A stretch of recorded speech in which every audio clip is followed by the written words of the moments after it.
The nervous system works by electrical potentials and currents. The electrical potentials and currents are all dependent on ions, positive ions and negative ions. Starting with a resting potential, the ionic basis for a resting potential is such that the outside of the cell is quite a bit more positively charged than the inside, which tends to be more negatively charged. Those are negative signs. Negatively charged. So yeah, there is some sodium in here. Look, this is sodium, are the purple ones here. They're shown as purple, but look how many sodiums there are outside the cell. Excuse me. Tons. So there is some potassium outside the cell. Interestingly, there's more potassium inside the cell, but it is outweighed by things like this large anion. That's a negatively charged anion. And this is a negatively charged anion. And they cannot escape the cell. They're too large. They're too large. And there are also other things in there, phosphate. CO3. I think that's a -3. So there are phosphate groups that also don't cross the barrier, and they are negatively charged. There also will be a chloride, negatively charged chloride, although that can go in and out of the cell. So that's a resting membrane potential.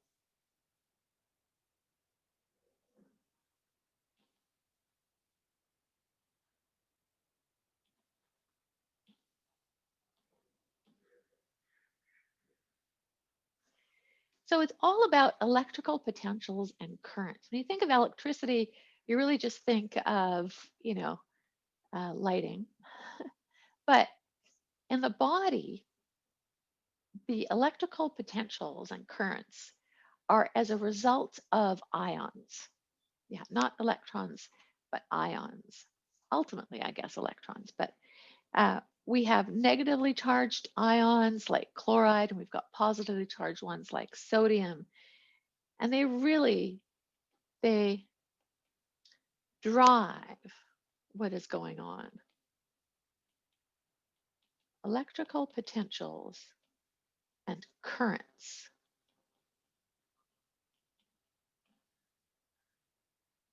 So we said before already that the neuron doctrine is such that there isn't a continuous wire, but a series of separate cells. Each cell is a neuron. So neuronal communication is based on mechanisms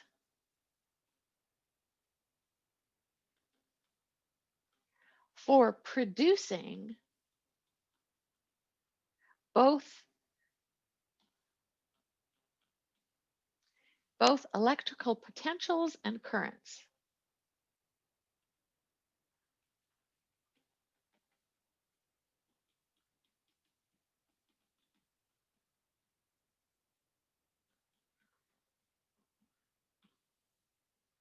What are they? An electrical potential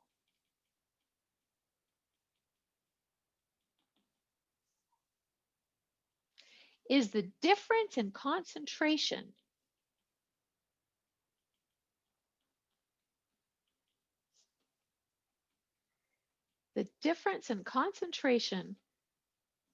of charged particles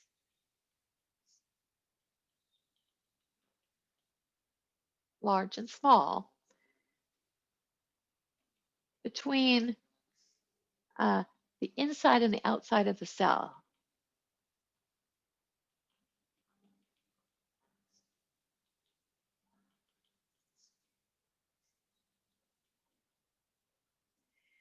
inside is intracellular fluid, and the outside is extracellular fluid.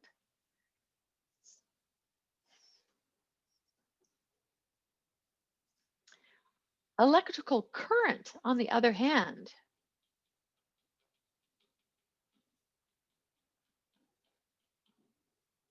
is the flow of charged particles.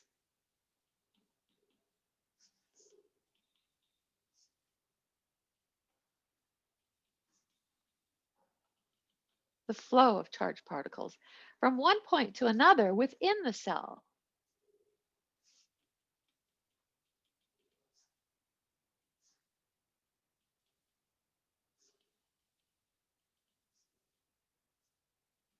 Within the cell. So our different types of potentials are resting potential, local potential, and action potential. So let's talk about a resting potential first. We just saw what it looks like. Let's describe it.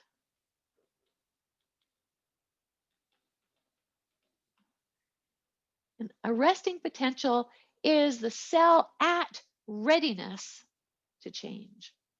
So it's kind of the point of stress. It's just ready. There's like this gradient of charge. There's loads of positive ions outside the cell. The inside is negative. Well, those positive ions are just dying to get in there, because they're attracted to that negative charge inside the cell. That's how potentials work, electrical potentials work. There's a real attraction there, but at resting, they're kept apart, but they're ready to go. And that's called being polarized. So living cells are polarized. Living as opposed to the dead cells of your skin, for example. And what does polarized mean? It means it's negative at one place and positive in another place. So they're polarized because they're positive on the outside and negatively charged on the inside.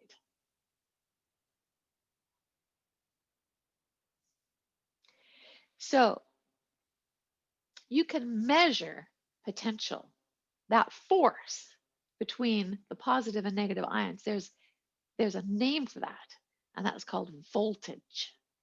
Voltage.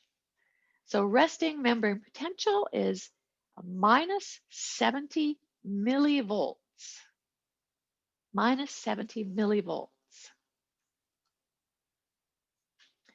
And of course, there's a relatively negative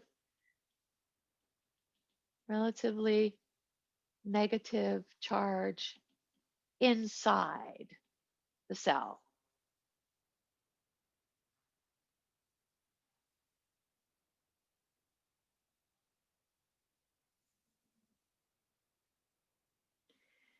So there is, in other words, an unequal distribution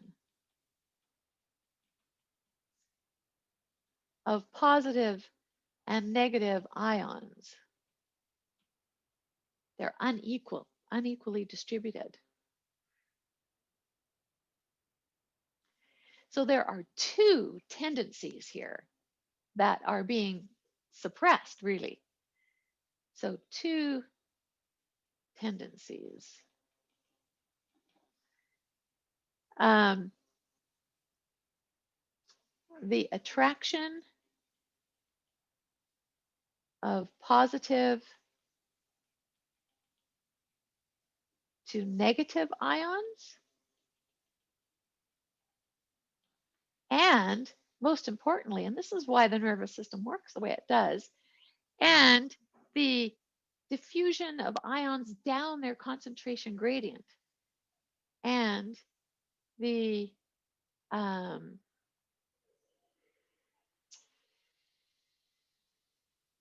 setting up, I guess that's the only word I can think of right now, the setting up of a concentration gradient. Or really, it's just really the presence of a concentration gradient.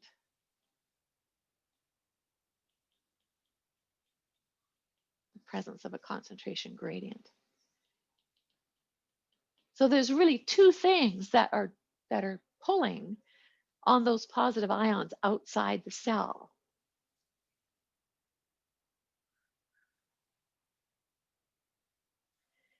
Yeah, so you know what, let me just do this.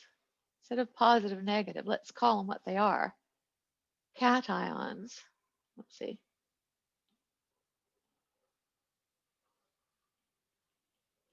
To anions.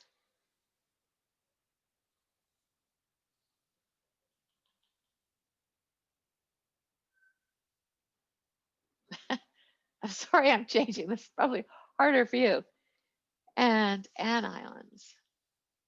We should use the proper terminology. Cations are positively charged and anions are negatively charged. Yeah.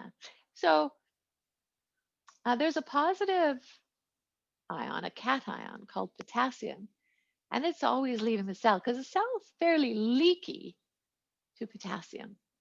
Yeah, so it's kind of, it just leaves. Well, it has to be pumped back in. And sodium has to be pumped out, hence the sodium-potassium pump. So the explanation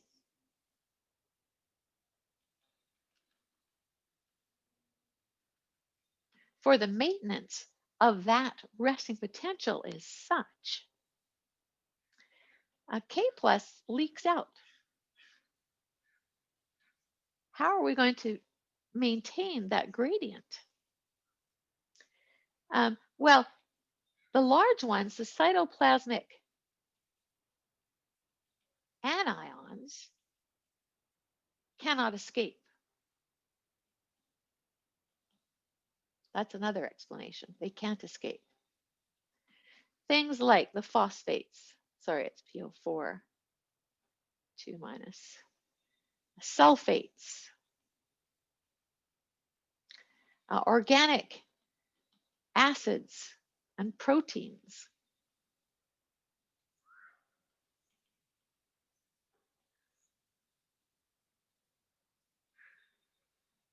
That are negatively charged.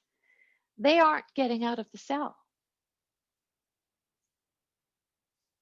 They cannot escape. So that's one explanation as well. The membrane really isn't very permeable to sodium.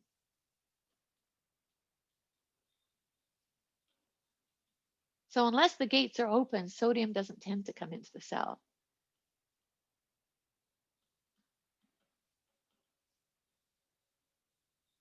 To sodium. And of course, thankfully, we have our sodium-potassium pump. Sodium-potassium pump. Pumps out 3 sodium ions for every 2 potassium ions pumped in.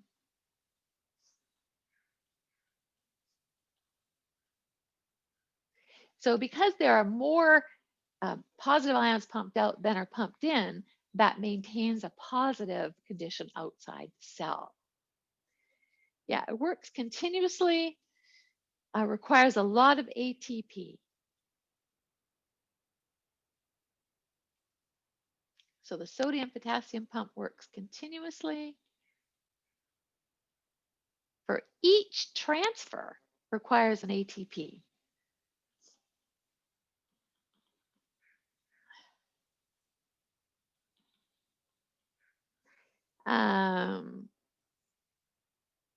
So that's why, particularly your brain needs to have so much oxygen and glucose. So therefore, oxygen, glucose, and glucose in great demand.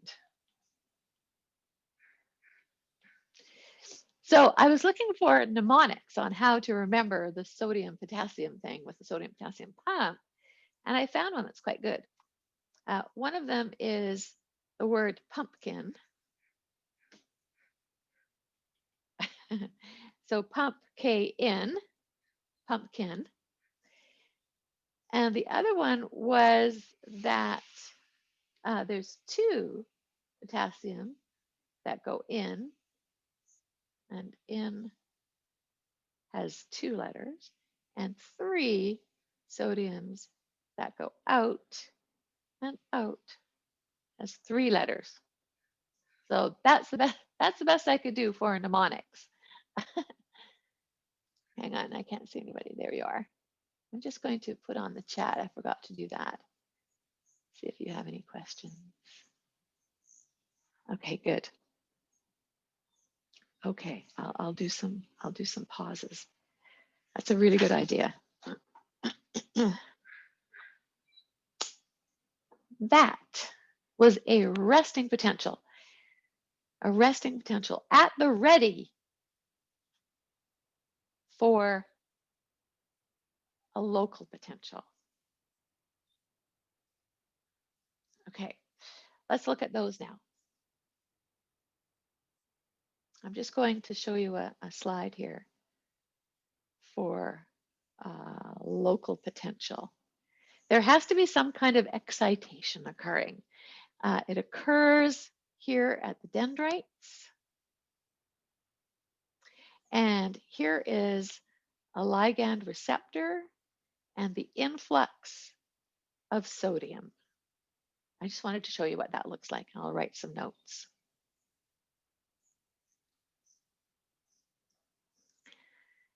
Okay, local potential. So not all local potentials end up being an action potential, which is the signal that goes to the end. Usually there's loads of local potentials. And indeed, some of them will be excitatory. Some of them will be inhibitory. In other words, they increase the negative ions inside the cell. And there's so many of them that really, if the cell has an action potential or not, depends on how many excitatory ones there are compared to inhibitory. So let's look at that more closely. Their local potentials are just local disturbances in the membrane potential.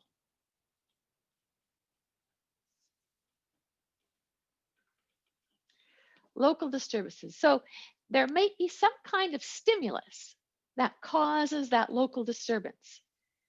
The disturbance is by a stimulus. What could that be? Well, it could be light, for example. It could be some other chemical.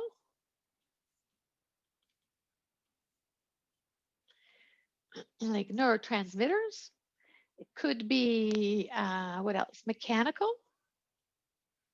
So it could be the stretching of a membrane. Or indeed, it could be, what was the last one? Oh, heat. A change in temperature. A local potential. So what a local potential does is cause what's known as depolarization. We said that all of our cells are polar. All of our cells are polar. So in order to depolarize them, there has to be some kind of a disturbance. So depolarization, sorry, hang on. Local by stimulus, causing, trying to be continual here, causing depolarization.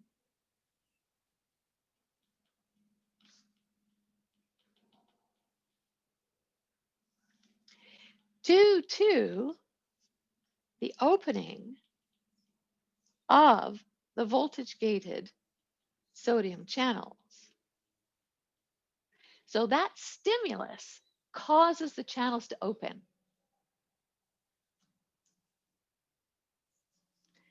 So because the channels are open now, sodium will go down its concentration gradient. So sodium rushes down both its concentration and electrical gradient.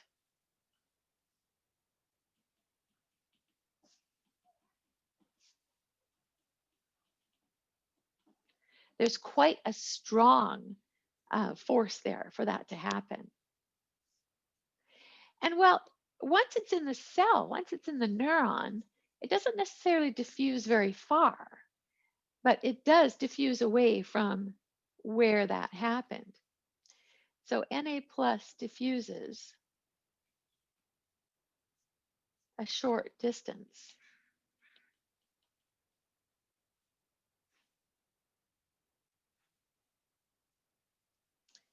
Inside the membrane.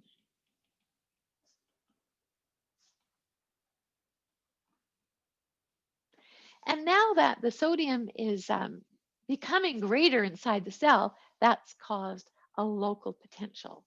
It's different than an action potential. So the differences, that's an R, from an action potential are these.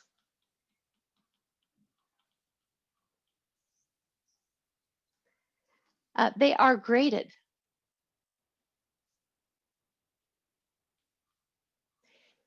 In other words, they vary in magnitude.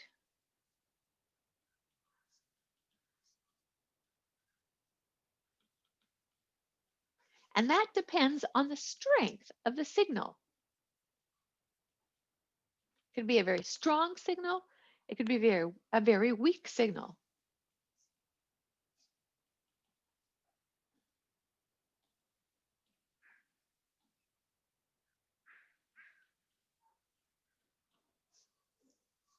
It could be a very bright light. It could be a very dim light. It could be a lot of pressure. It could just be a little bit of pressure. So they're graded. Action potentials are not. They're also decremental. In other words, the farther the sodium diffuses from the origin, the weaker it gets.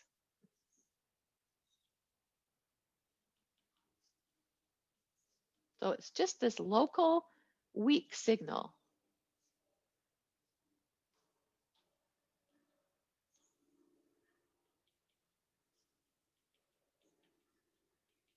It gets weaker with distance. Plus, they're reversible. They're reversible because potassium will diffuse out.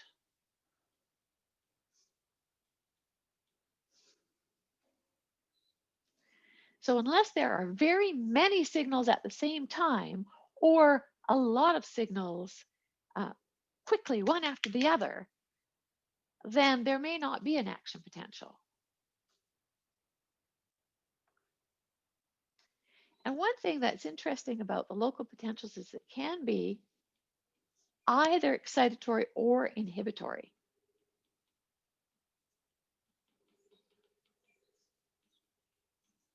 An excitatory one will cause the inside of the cell to become more negative. Hang on.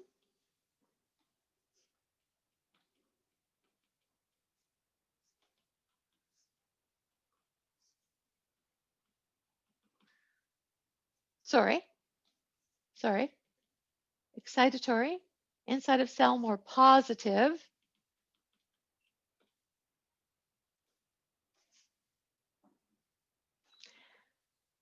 But it can also be or inhibitory. Inhibitory, which makes the inside of the cell more negative, which is called hyperpolarization. So it becomes even more polar.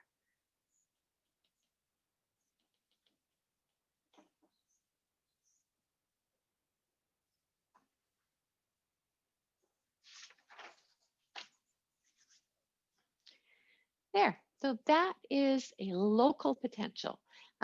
Every neuron in your body is getting local potentials all the time. All the time. Thousands of them, indeed, thousands of them. So what about an action potential?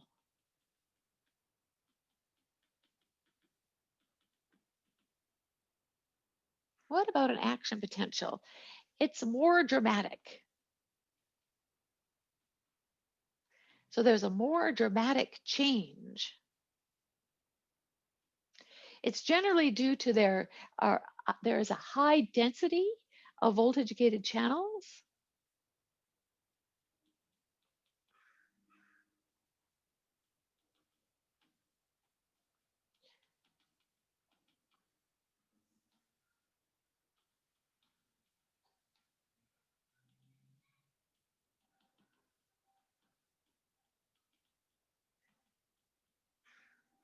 Indeed, in the trigger zone, in the axon hillock, we'll have maybe 500 or more channels per micrometer squared.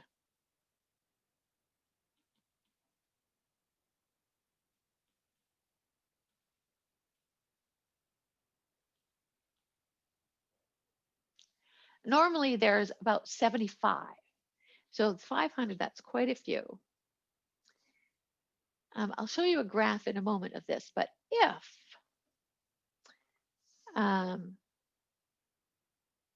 a threshold potential of minus 55 is reached, that is the only time an action potential will occur, then the Na plus voltage gated channels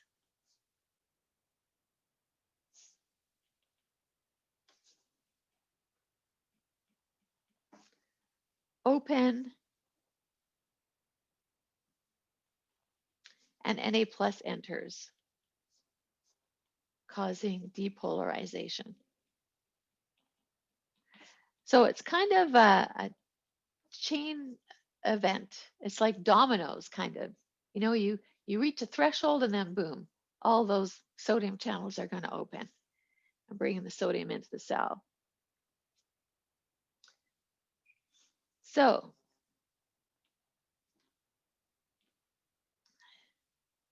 oops, hang on. So it passes 0 millivolts, peaks, an action potential peaks at about 35 plus 35 millivolts. Then the potassium channels open.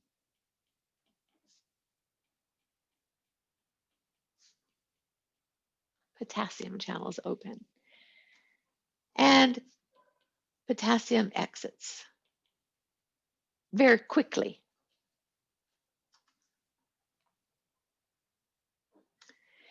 It usually produces, no, causing, sorry, I should write something else here. Causing repolarization. So going back to being polarized the way it was before.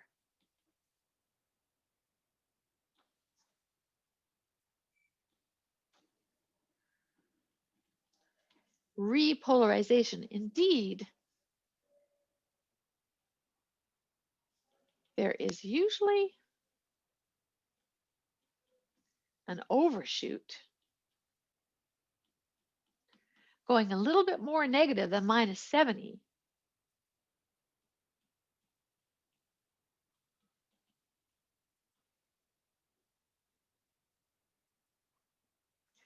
Called again hyperpolarization.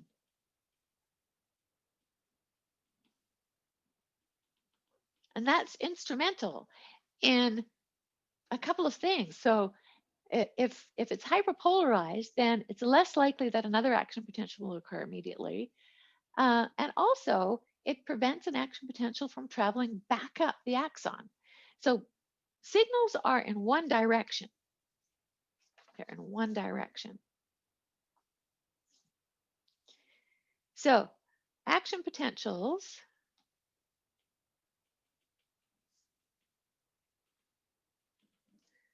follow what's known as an all or none law.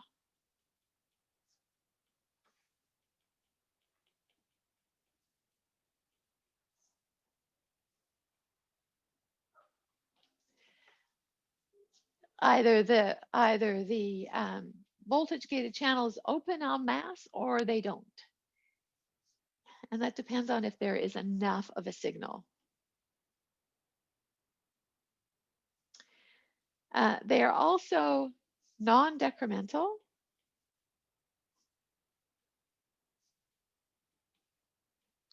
In other words, they keep their strength as they're moving away from the source of the signal.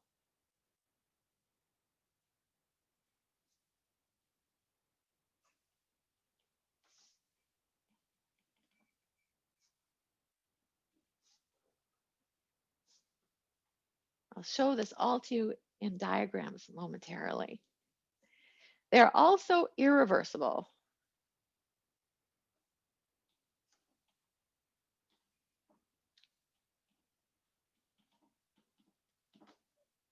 Once they start, they cannot be stopped.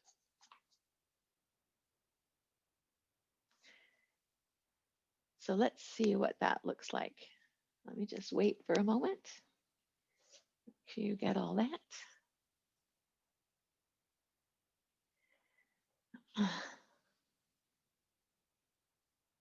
Yes, the unit of 55 is millivolts. Millivolts. I'll show you what that looks like.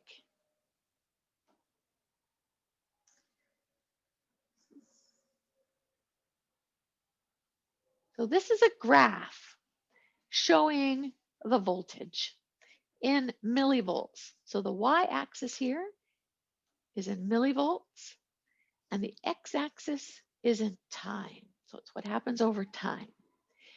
At resting, you're at minus 70.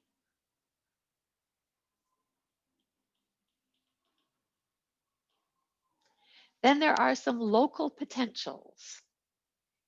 Not just one, but there will be many. If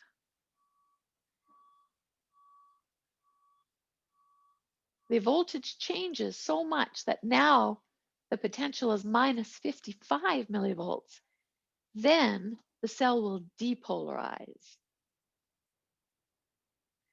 So this is, we'll follow along here. Resting, local, depolarization. This is the peak at plus 35. Then potassium leaves the cell and the potential comes back down. It's repolarized. And there's a little bit of an undershoot here. That's called hyperpolarization until it goes back to resting potential. So that's just to show you what the various voltages are during this process. But if you were to look at a real-time action potential, the action potential itself is very fast and the hyperpolarization is quite long. And that results in a refractory period where no other signal can take place. And that's why the signal won't travel back up the axon, because there is a refractory period after a local occurrence. So yeah, there's two. The absolute refractory period is here. It occurs during an action potential. So at that particular place, at that particular time, you can't have another action potential. That is an absolute refractory period. Then there's hyperpolarization down here. So the inside of the cell is quite a bit more negative. Well, that's a relative refractory period because if, oh, I should write it this way, hang on. Only a strong signal can cause an action potential at this time.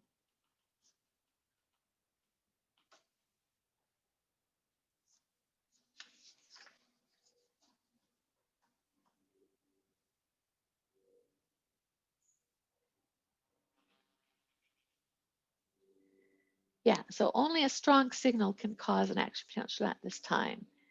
So at this time, no action potential is possible at this time and place.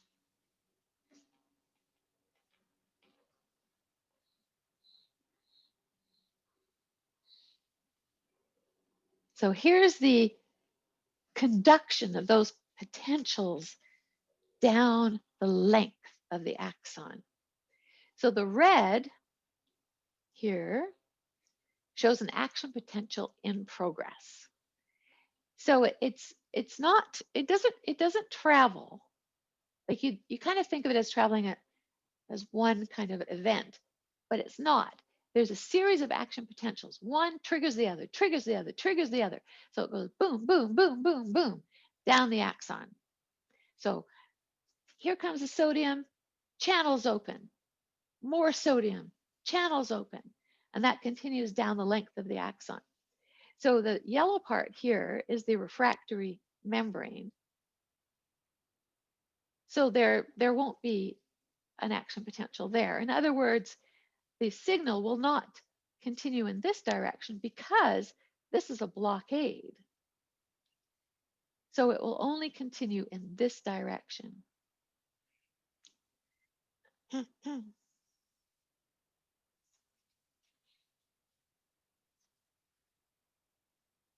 So conduction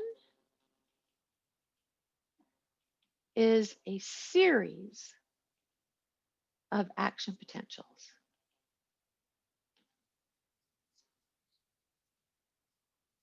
A series.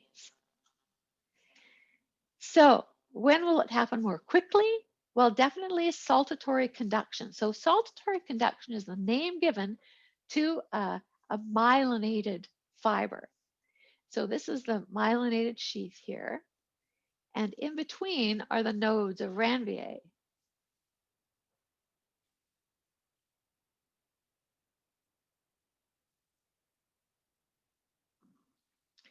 So these little squares should have micrometer in them.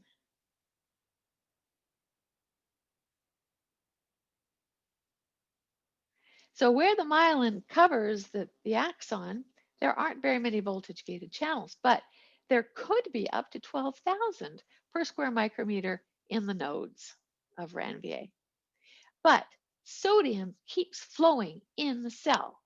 So here are your sodium ions, and they are flowing.